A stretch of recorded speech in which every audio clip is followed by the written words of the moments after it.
Okay, well, we're going to go ahead and get started with the Metabolic Breakthrough Masterclass. So I'm Angie Gallagher. I will be your host today. I hope you will learn a lot during this hour, and I'm excited to share with you. All right, so ultimately, you're here because you deserve to feel amazing. It is your birthright. And you need to have optimal health so that you can live the life you want. You can show up for the people in your life that you love. You can shine your unique light in the world and make the difference that only you can make. And it is my life's purpose to help you and others to be able to live long, live well. And I like to say die fast, meaning you are not wasting away your last 10 years in a nursing facility or needing to be taken care of. You are living very well up until the end, and you have a very quick death span. Ideally in your late 90s or even past 100. So let's talk about how you can have a metabolic breakthrough. So just a little bit more about me. Again, I'm Angie Gallagher. I'm a national board certified functional medicine wellness coach. I'm Institute of Functional Medicine certified as a functional medicine practitioner, American College of Sports Medicine registered clinical exercise physiologist. I used that degree in my past career working in cardiac rehab. I'm a certified heart math practitioner. That's a practice where I help people to be able to balance their nervous system, which is often foundational to healing the body and losing weight. I'm an avid trail runner and a person with previous poor metabolic health, and I'm on a mission to help as many people as I can to achieve lasting health and well-being. So what you can expect. So you're going to get an abundance of information on metabolic health and functional medicine and what they mean. So I have a picture here of someone taking notes. You will want to take notes. There is going to be a lot of information shared today. I'm going to share secrets that my clients are learning to achieve lasting weight loss and incredible health improvements, and how you can work with me to transform your health. So, just a little bit about the difference between standard medicine for chronic issues and functional medicine. So, as I said, I'm a functional medicine health and wellness coach. So, I definitely am not a doctor. I don't diagnose or treat disease, but I help people to make changes within their day-to-day lives that help them achieve lasting health, that help the body be able to heal. So, in a Western medicine, standard medicine model for chronic disease, often what they're doing is they're treating with medication, surgeries, antibiotics, blocking stomach acid, ignoring that people have um, trauma that's living in their tissues. They're treating the symptoms, and they're practicing in kind of a siloed healthcare where they're having specialists that are just working with individual body systems, when in actuality, all of the body systems are interrelated. And so what we're seeing is that we're seeing an increase of polycystic ovarian syndrome. We're seeing increased rates of diabetes. More and more people are becoming overweight, developing chronic fatigue, cancers on the rise, irritable bowel, dementia, fatty liver. This is just a small collection of chronic issues. There are so many more that I could share. But we're seeing these things increasing because they're just not being managed well, and truly they can be eliminated. They don't even have to be in existence if we were to treat the right way. So in a functional medicine model, we're going to focus on reducing inflammation, improving digestion, addressing environmental concerns, working on physical movement, addressing trauma and releasing it, addressing the microbiome and the bacteria that live in our gut and do so much for our health. We're addressing sleep issues. We're talking about food and diet. We're talking about oxidative stress and toxins and how to properly detox the body. We're looking at how stress affects health. And when we address all of these things, we end up with people being strong and lean, having normal balanced hormones, having healthy blood sugar, healthy weight, having high levels of energy, reduced rates of cancer, healthy bowel movements, focus and mental clarity, and a healthy liver and detox pathway. And this is also just a small little collection of the benefits of functional medicine. I could go on and on about the things that I'm seeing. I didn't even put in here healthy skin, but I helped a client get rid of his psoriasis. But he came to me to help with his heart health, and in the process of helping improve his cardiac health, he got rid of his psoriasis. Here's a couple that I want to introduce you to. This is Melissa and Orestes. They came to work with me as a couple, and together they lost over 120 pounds without any intense exercise. In fact, both of them had things going on that prevented them from being able to do any exercise. And look at their transformation. How did they do it? Well, they learned what foods work best for their own specific bodies. They learned how to balance their nervous systems. They learned how to manage and relate to hunger cues. They learned skills for emotional eating. They learned tips and tricks for healthy travel and surviving the holidays with all the family and traditions. They followed a clear and simple plan with the help of a guide, me, and learned how to what I call fail forward, meaning they learned that they don't have to be perfect. They learned that they can make mistakes. They can go off the plan. They can have a cheat day, but they know how to get back on track. They know how to move toward their best health and well-being and stay on course. Their story can be yours too. I promise it's easier than you might think. So how other programs get it wrong. So in many cases, there are programs out there for weight loss where they're focusing on just one or two key parts. They're either focusing on diet or they're focusing on exercise. So you see a lot of fitness coaches telling you, do my workouts and, get ripped and get six-pack abs and it's all going to work with my exercise plan. And other people saying, just do this macro program and just learn about counting macros and eat the right combination of macros and you'll lose weight. But they're not addressing the health of the gut. And the gut is the foundation of all health. Hippocrates said many, many years ago that the gut is the gateway for all health and all disease. So this is a key cornerstone of my program, is healing at those most foundational levels, which allows the weight to be effortlessly released. Other programs don't focus on balancing the nervous system, also integral to losing weight. People who are in their fight or flight much of the time generally have high cortisol levels, which make it very difficult for the body to release fat. We often see other programs not addressing emotional eating, and then they also don't focus on bio-individuality. So in my program, because of the way that it's structured, people are learning what foods really work in their body and what foods don't. And it may be a perfectly healthy food. For instance, I learned by doing my own program that garbanzo beans don't work so well for me. I love them and they're a very healthy food, but they don't work for me. And I only learned that because I took them out. So in my program, you learn more about your own specific ecosystem and how to take the best care of your body. So what is metabolic health? So some key concepts here. So it is the state of optimum functioning of your body's metabolism, meaning blood sugar regulation and energy production, your lipid profile, your blood pressure, and your waist circumference. So a person who has metabolic health generally is going to be able to metabolize blood sugar or metabolize glucose in the diet, metabolize carbs in the diet well without having big spikes. You're going to have a normal level of insulin in your blood. You're not going to have blood sugar spikes, so therefore you won't have insulin spikes. You have nice gradual rises in blood glucose and insulin and nice gradual drops.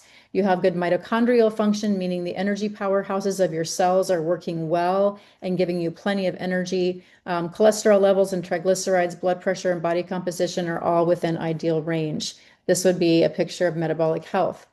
Metabolic flexibility is something that I help people achieve in the program. And basically that means that your body can easily switch between burning carbohydrates and burning fats for energy. So when I have people do intermittent fasting, I'm teaching their body how to burn the fat that's stored on their body. And in many cases, people come to me because they're trying to get rid of those fat stores, the extra that they don't want hanging around on their body that's causing inflammation. So metabolic flexibility is going to allow you to burn the energy that's right there on your body to burn. And because of that, you're not going to have the feeling of being hangry or that feeling of lightheadedness or sweating, because your body's going to get the energy that it needs and it's going to be able to get it very easily with metabolic flexibility.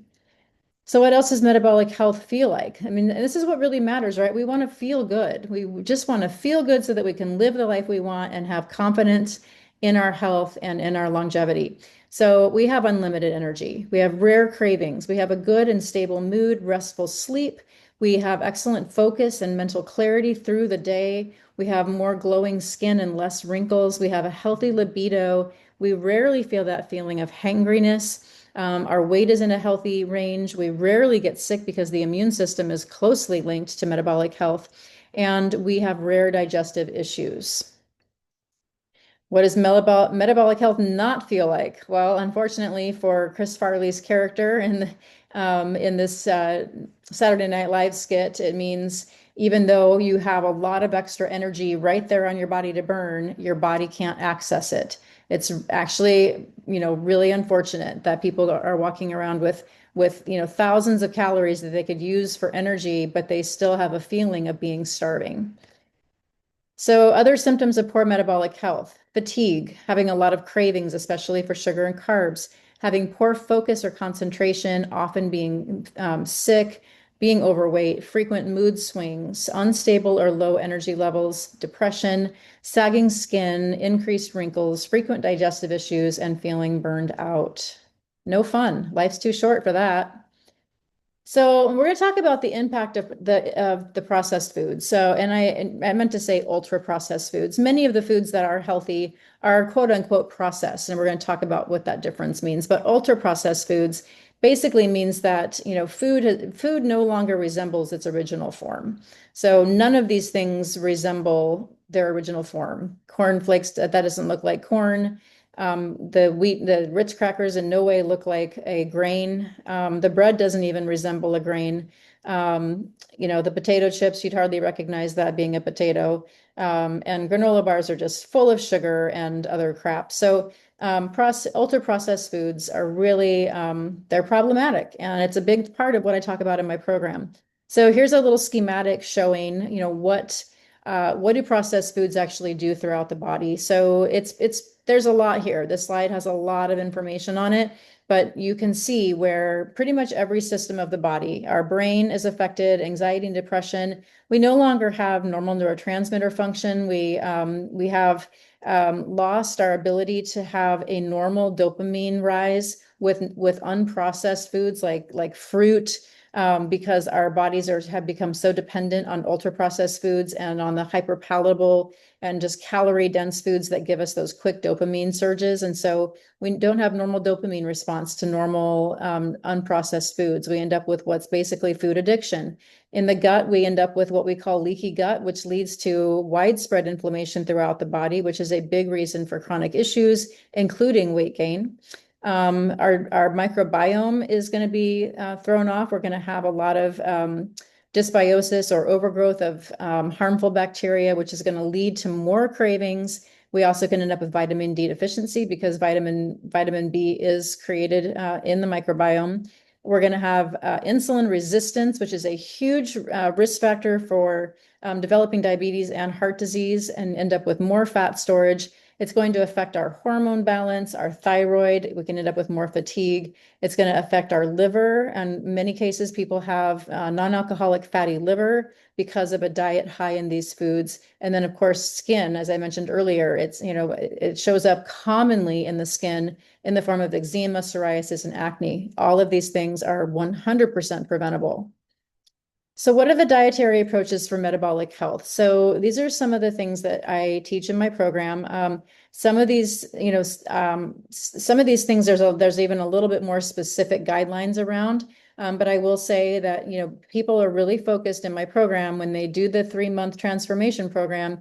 We're really focusing on healthy, clean, sustainably raised meats, wild caught fish, a wide variety of veggies and fruits, and really focusing on thinking plant fiber, not fiber from grains. So grains should not be a mainstay of your diet. If you're trying to lose weight, you really need to have a diet that's really more focused on the veggies, the fruits, and the meats, and taking grains, way, way down. Ideally, if it's a grain, it's a whole grain. It's like a little bit of quinoa on your plate or some rice on your plate versus things like bread, pasta, and tortillas, bagels, English muffins. Those things are highly refined and they are really not serving you at all. They're very likely going to elevate blood sugar and cause that to be pulled into fat tissue and stored as fat. Intermittent fasting is another key principle. So this is going to enhance that metabolic flexibility and allow your body to become a fat burning machine. When you don't eat round the clock, your body's forced to pull energy from fat stores. And people really get scared of this intermittent fasting idea. And I was one of those people. I wanted nothing to do with it. I loved having my breakfast and my snacks early in the morning. And now I've gotten very, very comfortable not eating until 10 or 11 or sometimes noon. And it took me some time to get there. I had to kind of baby step my way into that. But if you can do that, if you can just like say, start pushing your breakfast off a little bit longer and a little bit longer, and maybe start having just a little bit less to eat, and then make your first meal like 10 o'clock, 11 o'clock, and have a nice big, very filling meal with at least like 5 ounces of meat and a wide variety of veggies and some fruit, and get really, filled up and satisfied by that very well balanced meal. That's a great way to start your day.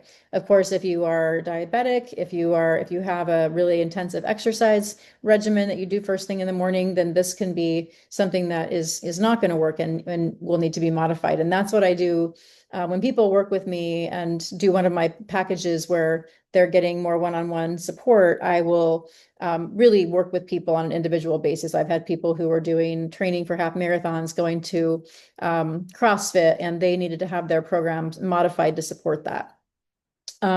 We also need to eliminate food sensitivities. How do you know if you're sensitive to something? Well, that's another part of what people learn in my program. Is we do a very specific kind of a detox elimination diet. And because of that, when people bring those things back in after the 6 weeks, they can really feel in their body how their body feels with different foods. So people will find out all kinds of things, like they realize that they don't tolerate corn very well, or they don't tolerate maybe rice, or it could be a type of bean, or a type of meat. And so by taking things out and then bringing them back, we can really identify how our body does with these different foods. We can also do DNA testing to see what the body really does thrive on. And then we also need to minimize alcohol and sugar. So people who are like I was a daily wine drinker really need to rein that in, and maybe just have it a couple times a week at most.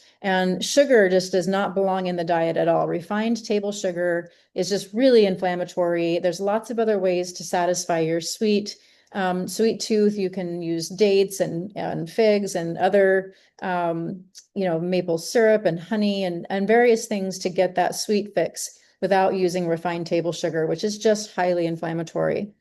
These are pictures that my client shared with me. So, or they're pictures of my own that I took and put in here. And these are some of the meals that my clients are making. So see how beautiful they are. I really encourage people to use a wide variety of veggies and fruits to get a lot of color on their plate. Color is really indicative of the nutritional value of your meal. So getting that rainbow of foods on your plate, and look at how beautiful those look. So all of these have really healthy proteins, lots of veggies, and they're very satiating. So this is what my clients are eating. It's not a big sacrifice.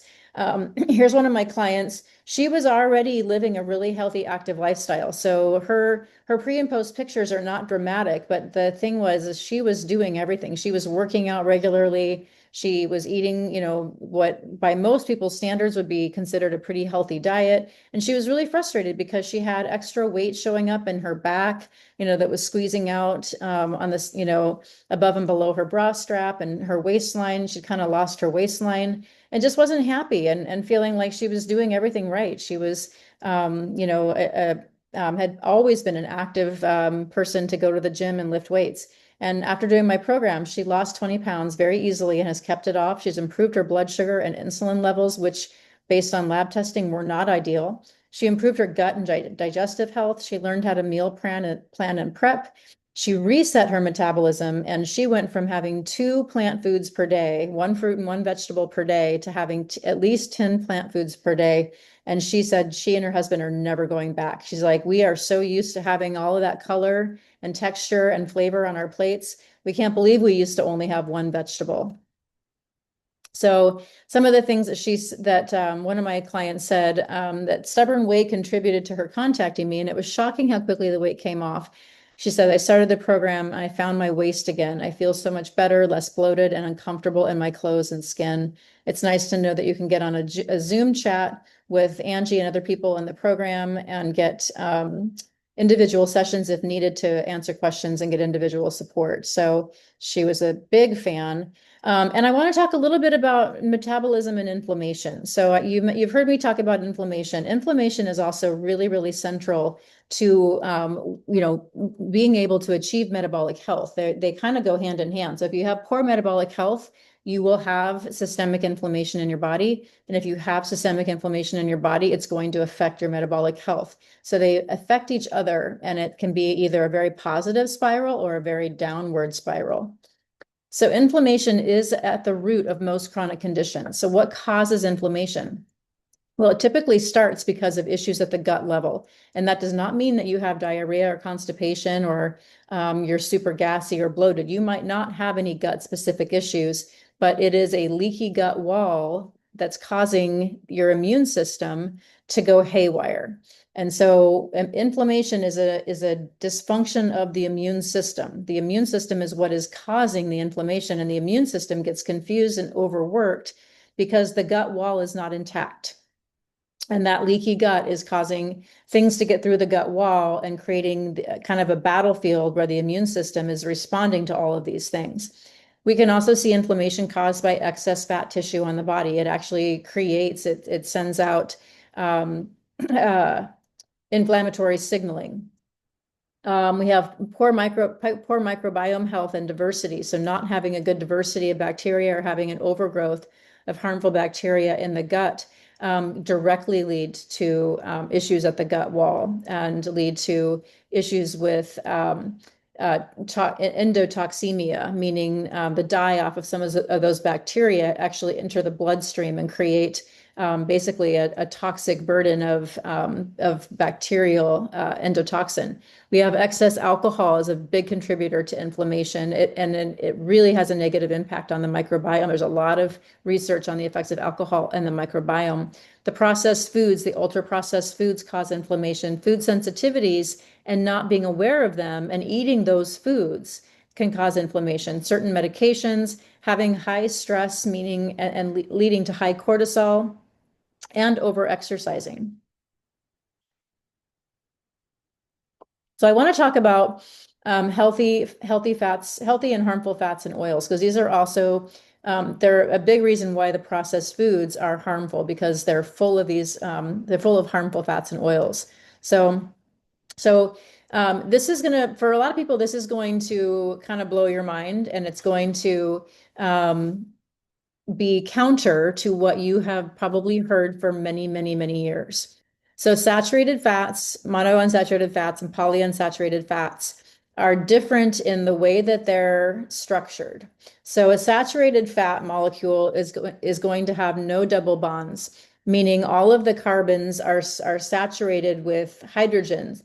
And so I don't think I have a visual of these, but the molecules look like very just straight sticks. There's no double bonds, so there's no bends in the molecule. It's just a nice straight line, and all of the carbons are fully saturated with hydrogen. So these are things like butter, coconut oil, any fats that are solid at room temperature, even like lard, these would all be saturated fats. And so if you recall, maybe you had a grandmother or a mother who saved lard on the counter, and that lard would stay solid even at room temperatures. You know, you leave butter out, and unless it's a really hot day or really hot in your house, it's going to stay solid.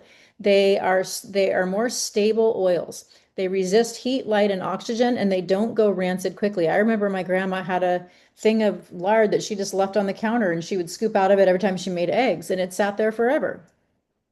Then there's monounsaturated fats, meaning they have one double bond. So when you look at the molecule, it's got a little bend in it, one bend, because it's got one double bond. So where those double bonds are is considered a weak spot. And that weak spot is where electrons can be stolen, and that becomes oxidized. So one weak spot is not as bad. So things like olive oil and avocado oil, they just have one little weak spot. They're not as stable as saturated, but they're still fairly healthy and they don't oxidize or go rancid very quickly. The polyunsaturated fats have multiple double bonds. So they have, they're going to be kind of squiggly shaped and have different bends throughout them. And because they have multiple weak spots, those are the places where electrons can be stolen and it can become oxidized much quicker. So these are going to be found in oils like soybean, safflower, sunflower, canola, corn, cottonseed. So these fats they oxidize or they go rancid much quicker. So you really want to avoid these polyunsaturated fats because these are the ones that are going to create oxidation in your body. And as you recall, oxidation or oxidative stress, meaning the oxidation outweighs the body's ability to neutralize it with antioxidants, is a huge factor for creating inflammation. So you need to nix the industrialized seed oils. So the three C's and the three S's. So I mentioned soybean, safflower, sunflower, corn, canola, cottonseed. They're highly inflammatory and they're in 90% of every processed dressing, dip, chip, cracker, cookie, energy bars, protein bars. They're in 90% of everything pre-made. So you really have to read your labels to avoid these oils. They are in so much, even health brands, even brands that you see on the shelves of your local co-op or health food store will have these oils. And I can tell you, so many of my clients feel like taking these oils out of their diet was a big reason why they saw improvements in their health. So read labels, make your own salad dressing, or know the go-to brands to use, and I'll share those. Balsamic glaze is a great, easy salad dressing. I use it all the time. I just drizzle it on my salad. I don't even need to use any oil. Find alternatives for your favorite dressings. Make it a mindset. Make it a challenge if you want to. Make it a pushback against the processed food industry for trying to put these cheap, unhealthy oils in our food, and then have your go-to brands. So the brands to look for are Primal Kitchen, Chosen Foods. They make dressings. Siete makes chips, tortillas, and various sauces. Mary's Gone Crackers, obvious. They make crackers. Edward and Sons has crackers that with no added oil. And Lundberg makes some these rice stackers, and those are no added oil. So you can find lots of your favorite, you can have your snack attack and have some things on hand that are not going to have those oils.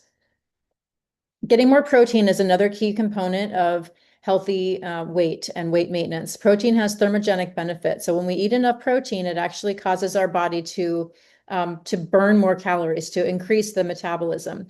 So I work for a functional medicine doctor who recommends that everybody gets 1 gram of protein per pound of ideal body weight. So if your ideal body weight is 150 pounds, you should be getting 150 grams of protein. For many people, that is a huge leap. And so I tell people, if you're not even getting like 70 or 80 grams of protein a day, your first goal is to get to at least 100. Protein helps reduce hunger and cravings. It's involved in almost every bodily process. It's utilized, it's a building block, and it's also just a key player in many of the physiologic mechanisms and actions and reactions in the body. It's really integral. You'll get about 45 to 50 grams in 6 ounces of meat or fish. You'll get about 10 grams or 16 grams in 2 eggs. So that just kind of gives you a sense of where your biggest sources of protein are going to come from. And of course, it's always best to get it from a whole food. But if you can't meet that at least 100 grams per day, then you can do protein powders. You can mix these into your milk of choice, whether you're doing a dairy milk or a non-dairy milk, and just blend it up. You can mix it into yogurt. You can mix it into make like peanut butter oatmeal balls with it and have those as like a hiking snack or something to munch on after you get back from the gym. And that protein will be really helpful. But not all protein powders are created equal. There's a lot of garbage out there. I do have a link to my favorite supplement company. This is a third-party tested, really high quality supplement company that I absolutely love. And they have a great paleo protein powder. So this is going to be better absorbed than a lot of the other protein powders that are made from pea and rice and various things. So this one is bone broth based, so it's also going to be really helpful for your gut and can help with healing your gut a little bit. So if you scan that code, it'll take you to just to the Designs for Health website. And then from there, you can search for paleo protein powder. And then if you use this code down here, you'll get a little discount. So I mentioned, before that we do need to recognize that we're all in our own ecosystem, all in our own body. So we need to think about, how we're feeling, what is our body telling us after we eat certain foods. But starting off, it's really just a good idea to focus on whole foods, nutrient dense and unprocessed. Fiber is really important for blood sugar control, supports the body's ability to detox and get rid of the garbage, and is really good for gut health. So getting this wide variety of veggies, you can throw in some nuts and seeds to get some more fiber. Meal planning, making sure that you're creating balanced meals that support your metabolic goals. And then there's some convenience hacks that I really love. Trader Joe's has a lot of really great convenience hacks. In fact, in my program, I have a whole module that is devoted to Trader Joe's convenience hacks. So if you live near a Trader Joe's, that would be something that would, if you worked with me, I would give you like Angie's sort of curated list of things that are okay at Trader Joe's, because they also have crap. They have some stuff that's got terrible oils and it's full of sugar. So you do need to know what you're doing. And then food prepping, meal prepping. So I love this picture. This is taken by one of my clients. This is her refrigerator. She's the one that went from having one fruit and one vegetable per day to having like at least 5 different vegetables or fruits, or with some fruits mixed in, but often even more than that per meal. And she would prep. She would just spend, an hour just cutting up a bunch of vegetables and fruits and putting them in clear containers so that she could easily throw together a meal. So I love that. I think that's brilliant.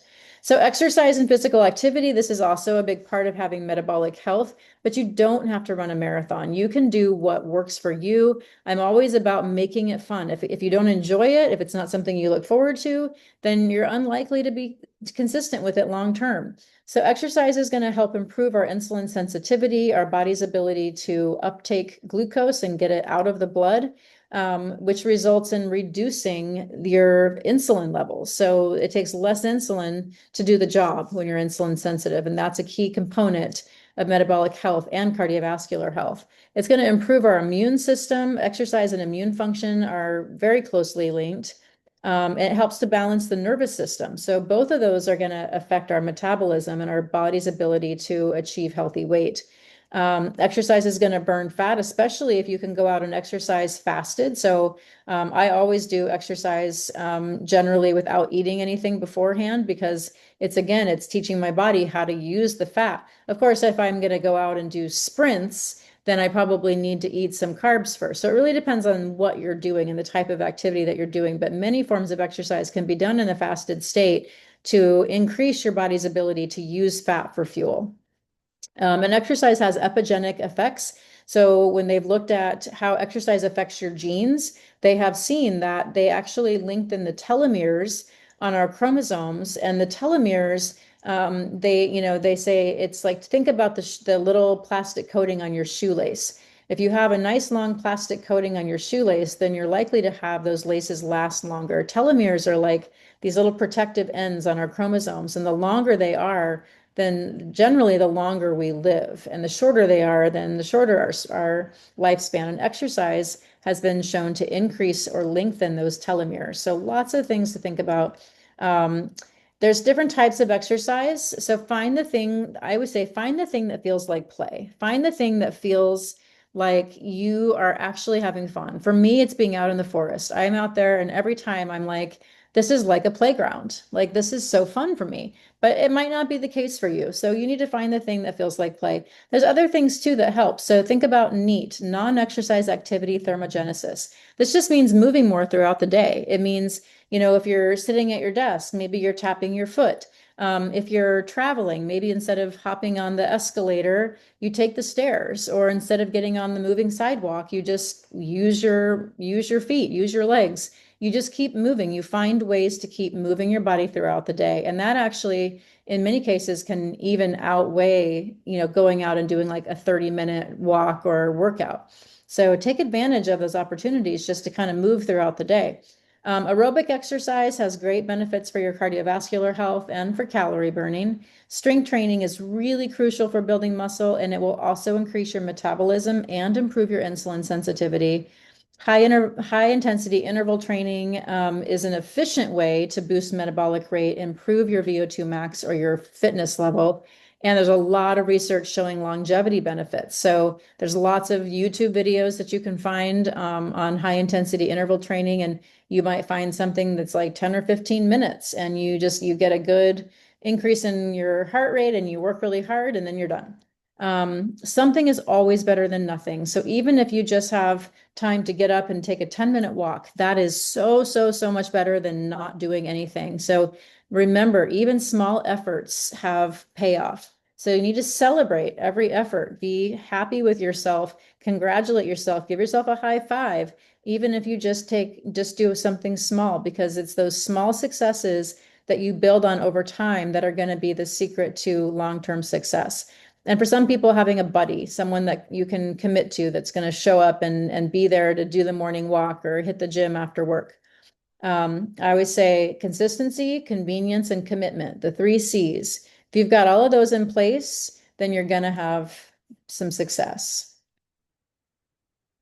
And then making it fit into your life. So here's me. This is completely normal type of behavior for me. I'm in my work clothes. I'm wearing jeans and my work clothes, but I'm doing handstands next to the refrigerator. I'm using my chin-up bar when I go through there to, throw a load of laundry in or whatever. If I'm going outside, I will do a couple chin-ups. I will squat. I actually have dumbbells and a kettlebell, but this is just an example of you can use milk jugs. You don't need special fancy equipment. You can take a couple milk jugs and get the plastic one. I don't like using plastic and I don't like you drinking out of plastic, but if you get the plastic milk jug and use all the milk, then you can fill that up with water and you can do squats with a plastic milk jug.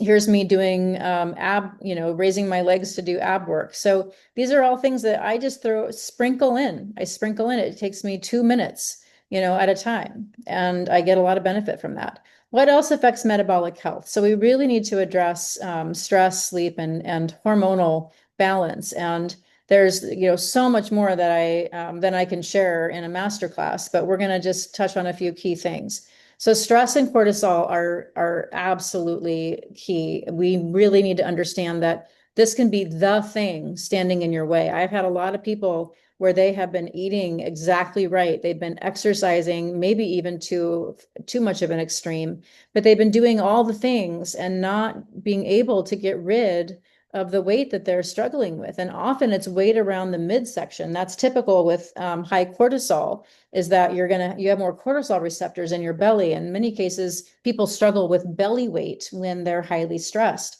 So we've got to figure out how to get the cortisol down. Sometimes, oftentimes, almost every time, there needs to be a component of stress management. We need to learn how to change the way we're reacting to the stress in our environment. If we can change the environment, great, but many times we can't change the environment, but we can change the way that our body is reacting to the stress. So I am a heart math practitioner. That's a whole nother topic, but I do help people with breathing and changing their thought process, and that can be a real game changer. In fact, some very simple things that you can do on your own is practicing presence, just staying in right now in the present moment and not thinking about what you have to do in 5 minutes or an hour or tomorrow or next week. Just thinking, what am I doing right now? I don't need to be doing anything else. I don't need to be worrying about something that I don't have an immediate ability to address. So let's just do what I can do right now and deal with the future when it gets here. The same with the past. We can't go back and change the past. So we do need to let some of those things just go. And when we're truly present and in the moment, we are literally not in the future or the past. So it's a skill that can be practiced and honed, but you really have to catch yourself. You have to be aware of your thought process. So you almost have to step outside yourself and observe your thinking and say, am I being present, or am I allowing myself to go into worry mode or resentment mode? Practicing strategies to shift into the rest and digest, the parasympathetic side of the nervous system. So breath work is a really, really helpful way to do that. I have a friend that does breathwork coaching and that leads breathwork sessions, and I am happy to get you in touch with her. And then heart math, you can go to heartmath.org and heartmath.com, and you can buy a sensor. You can learn about heart math. I'm a heart math practitioner. The whole focus of heart math is to help you get balanced in your nervous system, to get out of that state of rest and digest, out of that state of kind of a hamster on a wheel, and able to be in that calm, peaceful, relaxed state. So one of the breathing techniques that can be helpful is just basically an 11-second breath cycle. So it basically means you're going to breathe in for 5.5 seconds, breathe out for 5.5 seconds, and do this for 2 to 5 minutes. So you kind of have to like have a watch with a second hand or something that's counting the seconds, and really try to focus on inhale 5.5 seconds, exhale 5.5 seconds. If it's 5 seconds, it's fine too. This is based on a lot of research. The book Breath by James Nestor talks all about the 11-second breath cycle. And it can really, really help. And it's part of what I do in heart math. And I'm able to observe people in real time. I'm able to observe how their nervous system is changing when they slow their breath down and practice this 11-second breath cycle. Activating a feeling of love, appreciation, or gratitude while you're doing that breathing, and also focusing on your heart center as an energetic field. So these are just meditative states that we can get into where the brain is just really focused on appreciation or love, and it's just focusing on the heart center at the same time that you're slowing down your breathing, and those can have dramatic effects on your nervous system. So sleep is really key as well. I feel like so many people are just burning the candle at both ends. And because of that, they're struggling all day with cravings and hunger and never feeling satisfied. And there's a really important reason for this. So when we get enough sleep, we have low levels of ghrelin, which ghrelin stimulates appetite. It makes us feel hungry. Leptin is what makes us feel satisfied after a meal. So when we have enough leptin and we don't have too much ghrelin, then we generally are going to be pretty good. We're not going to have a lot of hunger and cravings throughout the day. But if we're not sleeping well, ghrelin's up and leptin's down. And it's like the body is looking for energy. The body is sensing, I didn't get enough sleep. I need something. And so what is it that I can do? Well, I can't go to sleep. I've got to work all day. I've got to take care of my kids all day. So I'm just going to need to munch on things all day long just to survive because I didn't get the sleep that I needed. So 7 to 9 hours is what is optimal. And not getting enough sleep is really going to impair your ability to achieve good metabolic health. It's going to impair your body's ability to detox. Toxins are another big reason why we don't lose weight because our body's hanging on to a lot of toxins. We talk a lot about that in my program.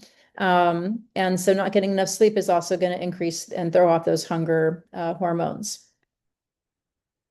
So what can you do to improve sleep? Well, you need to get into a sleep schedule. People who are all over the board with when they go to bed, that is a huge problem. The body needs to have regularity. It needs to have predictability. It needs to know when to start preparing for sleep. So we got to get into a healthy habit with a schedule and ideally a circadian rhythm.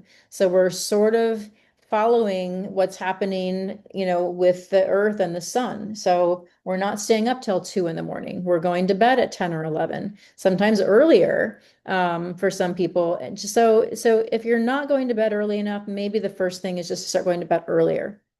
We also need to avoid screens for about 2 hours before bed and avoid eating 2 to 3 hours before bed.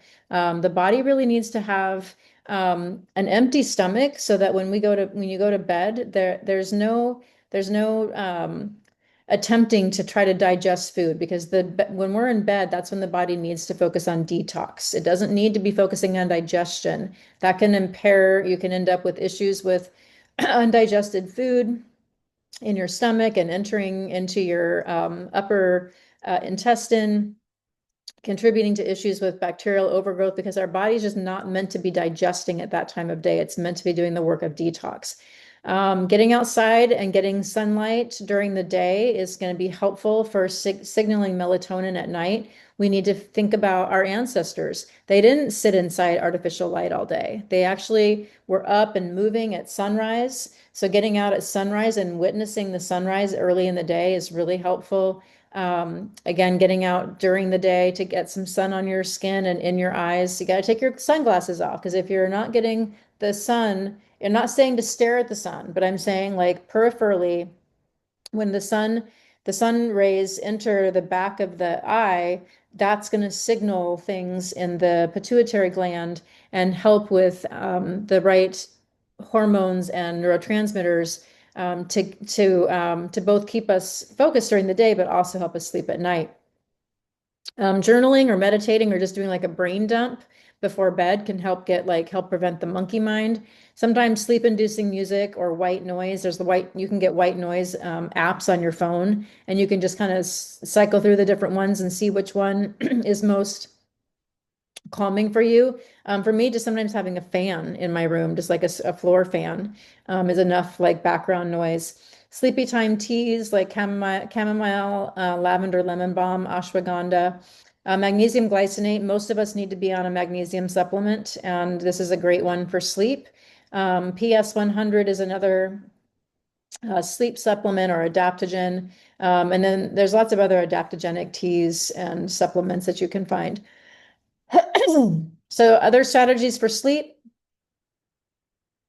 a nice cool dark room. So no lights, trying to eliminate even just like little LED lights on clocks and other electronics, that get rid of all of those.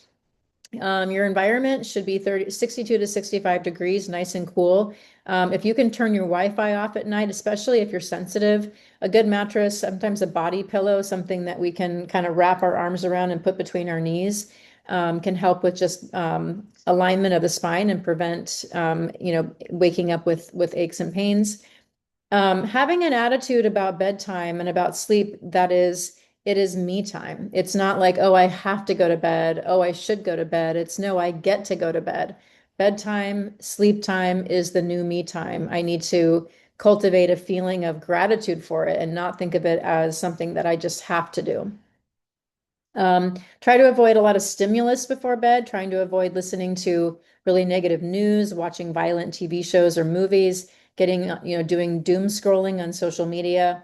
You might need to address hormones. I help a lot of my clients, identify when maybe they may have issues with hormone balance, preventing sleep. Progesterone is a really, really important one for sleep. But don't just go willy-nilly start taking it. There's better products and there's ways to test. Melatonin can be helpful for people. There's fear that it's habit forming, but there's really not been any scientific evidence to prove that it's habit forming. I actually take it every night. Limit your caffeine, especially if you're sensitive to it. So trying to avoid caffeine after about 10 or noon, depending on when you're going to bed. Alcohol is a sedative, but it does not help with increasing or improving sleep. So it can make you feel sedated, but it's not going to help you get better sleep. It actually suppresses your REM cycle. It gives you more fragmented sleep. It triggers your sympathetic nervous system. It increases stress-related neurochemicals. So it's really not something that you want to do because you think that it's helping you sleep. All right, so this could be you too. This is one of my testimonials, one of many similar testimonials to this, where Crystal says, I hit 140.5. My goal was 140, so I'm just going to celebrate now. I just really want to thank you for this program. It has helped in so many ways. I feel like my outside truly matches the inside. Yesterday, I had a photo shoot, and for the first time, I felt completely confident. I also feel stronger and healthier than ever. This could be you too. Like this is not an uncommon testimonial. So, are you ready to prioritize your own health? Are you ready to stop worrying that you'll never lose the weight? Are you ready to have unlimited energy? Are you ready to break free from cravings and bad habits? Are you ready to feel amazing in your own skin? Are you ready to like what you see in the mirror? And are you ready to feel confident and strong again? And are you ready to stop wasting mental energy and time and money trying to figure it all out by yourself? So another one of my case studies, she was a breast cancer survivor and had gained a bunch of weight during her whole journey battling. And but she had come back from that and was starting to train for half marathons again. But even with the training, she couldn't get rid of the belly weight. And after doing my program, she lost 40 pounds. And so she's got a great pre and post photo here showing, she most of this was cortisol related, and just the foods, she just wasn't eating the right foods for her body. So she's amazing. She keeps improving her times during her half marathon. She does them year round, and she's like, I feel better, I run faster, everything's just better. Some other testimonials. Many people started my program who had almost given up. So Melissa says, I had just about given up. This worked when nothing else did. Jackie, this is the first weight loss program that's made sense to me.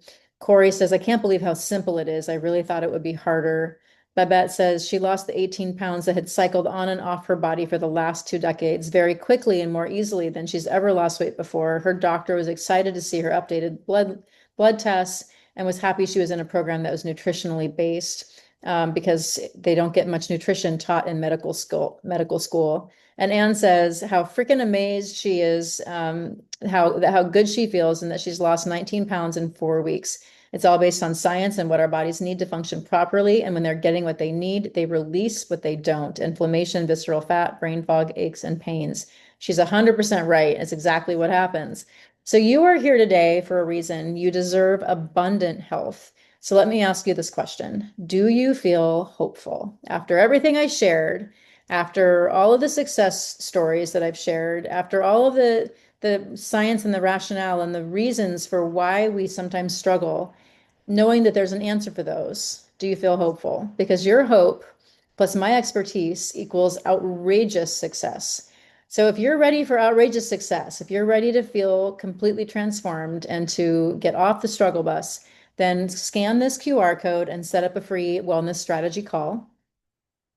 You can also go to heartwellnesscoaching.com, and you can always find links there to set up a free discovery call. And since you stayed to the end and watched it to this point, I would like to offer you a reward for that, and that is $50 off my trailhead package. So it was really important to me to get all of this, all of my materials, all of my the meal plan, the resources, the recipe book, the weekly group coaching, the Facebook group, all of that to as many people as I can, and to make it as affordable as I can. So the normal price for my all-inclusive program is $22.97. You get all of the food plan, the weekly group coaching, the community support through the Facebook group, recipe book, so many supportive PDFs and resources. You get all of that for just $447. It's normally $497, but I'm giving you $50 off that price. And so you're saving, $1,850 off of my high-end program. And really the main difference is that there's one-on-one coaching offered in that program, as well as, unlimited messaging support. But you still get all of the other information that can help you transform your health with the Trailhead package. So if you're interested in that, you can scan this code and you can register for that Trailhead package and use the code Trailhead50 to get $50 off.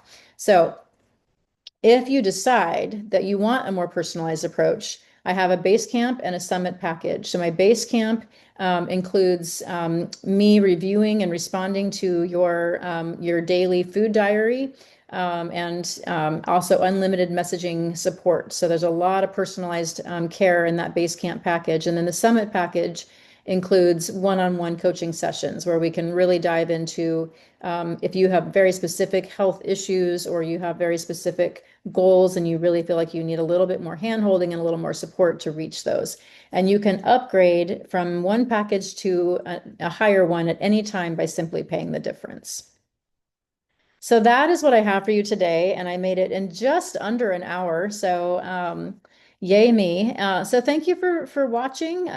Thank you for spending an hour of your time with me today. And I hope that I shared some valuable information that regardless of whether we ever work together or not, you can take that information and apply it in your own life and start to see some improvements and not just the numbers on the scale, but improvements in how you feel, because that's really what's most important. And if you want to take the next step and work with me to guarantee that you will have those outcomes, you will have the changes that you want, you will get the results that you want, then I would love to work with you. So I'm always available to answer questions, and a free consultation is really a no pressure call, just to kind of find out more about me, about you, you about me and my program, and decide if it's a fit to work together. So I'd love to talk with you. All right. Thank you so much for joining, and I will hope to hear from you.